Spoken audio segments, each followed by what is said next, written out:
La seule substance trouvée sur la planète dont la composition chimique est très proche de celle du sang humain. S'il est consommé cru, il a un certain type d'impact. S'il est consommé dans de l'eau froide, il a un autre type d'impact. Maintenir un certain équilibre chimique dans le sang, maintenir le sang pur, aura lieu à coup sûr. Un merveilleux régime alimentaire pour les enfants en termes d'amélioration de leur capacité intellectuelle.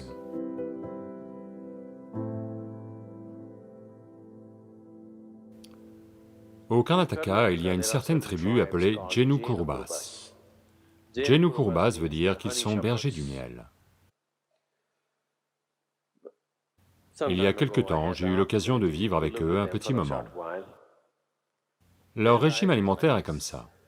Première chose le matin, un verre en bambou, vous savez? Des pousses de bambou, coupées comme ça.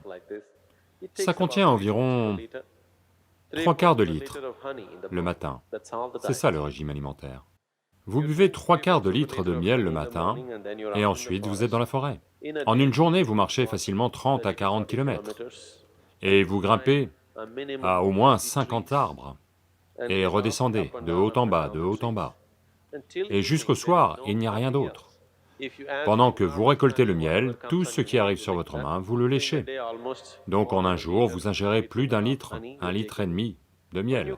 Quand vous revenez le soir, il y a une céréale. En général, ça s'appelle jola.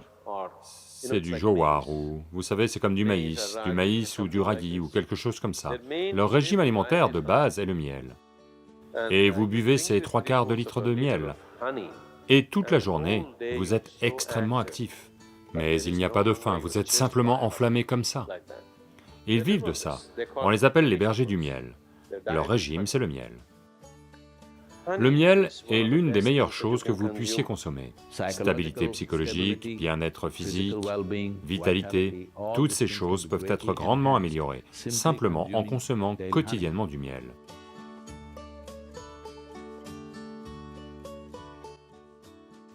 Le miel est la seule substance trouvée sur la planète dont la composition chimique est très proche de celle du sang humain.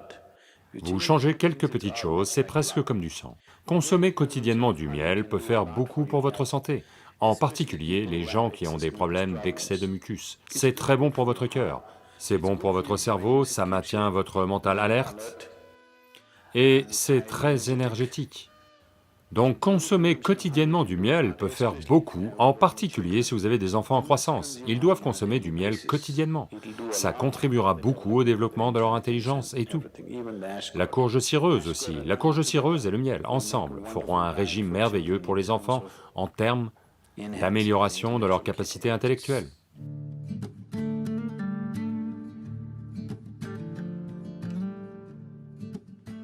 Si vous faites cuire du miel, il va devenir toxique. Le miel ne devrait pas être cuit. Je sais que les gens le font cuire, le cuisinent dans des gâteaux et autres. Ce n'est pas une bonne chose à faire. Une partie du miel devient toxique si vous le faites cuire. Vous pouvez le mettre dans l'eau tiède, pas dans de l'eau bouillante. Si vous le mettez dans de l'eau chaude, il produit un certain type d'enzyme qui se comporte de telle façon dans le miel qu'il a tendance à retirer du poids au corps. Si vous le mettez dans de l'eau froide, il se comporte différemment, et il ajoute du poids au corps. Ce n'est pas que quelques cuillères de miel que vous prenez font perdre du poids à votre corps, c'est juste que ça déclenche une certaine réaction dans votre système, qui fait que votre taux d'absorption est tel que vous avez tendance à gagner du poids. Donc le miel a divers types d'impacts sur le système. S'il est consommé cru, il a un certain type d'impact. S'il est consommé dans de l'eau froide, il a un autre type d'impact. S'il est consommé dans de l'eau chaude, c'est un autre type d'impact. Nous voulons le consommer dans de l'eau chaude ici, parce que nous voulons que le système s'ouvre. Si vous voulez renforcer le système, juste pour la santé, quelqu'un se sent... quoi? Anémique. Anémie veut dire qu'à un niveau, le sang a perdu son fer. Ça veut dire que vous avez perdu votre acier, d'accord? Vous avez perdu la force du corps. vous allez vous sentir épuisé, simplement épuisé pour rien.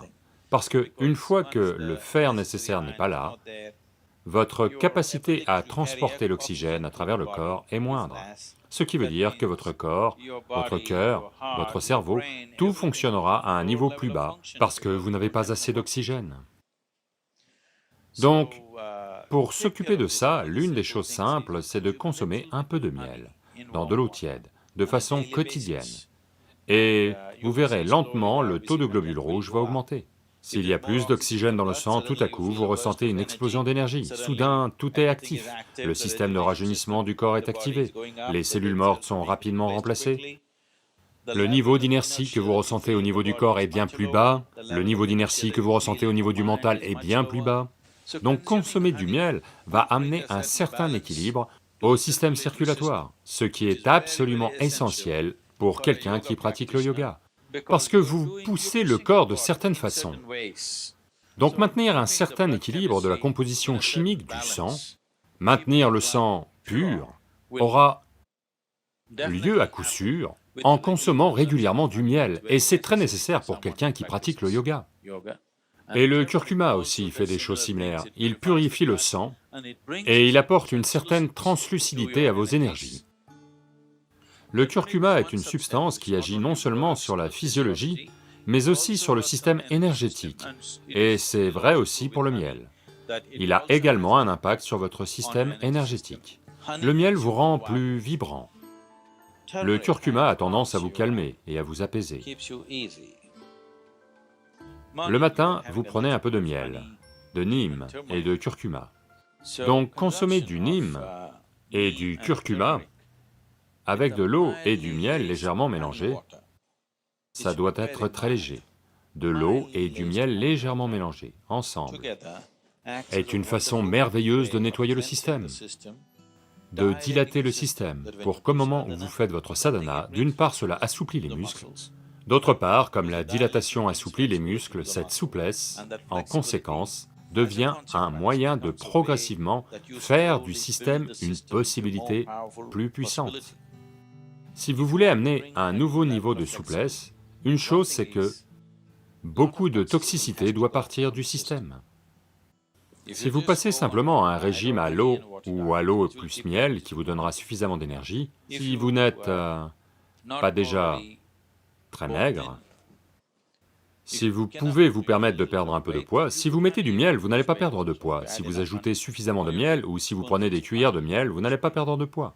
Si vous faites ça pendant 7-8 jours, la quantité de toxines que vous expulsez du corps est immense. Si vous faites ça, alors vous verrez, soudain vous constatez que votre corps est bien plus flexible. Expérimentez juste, ne croyez pas tout ça. Donc, le miel joue un rôle important. Les gens qui font des pratiques yogiques, il est bon de consommer du miel.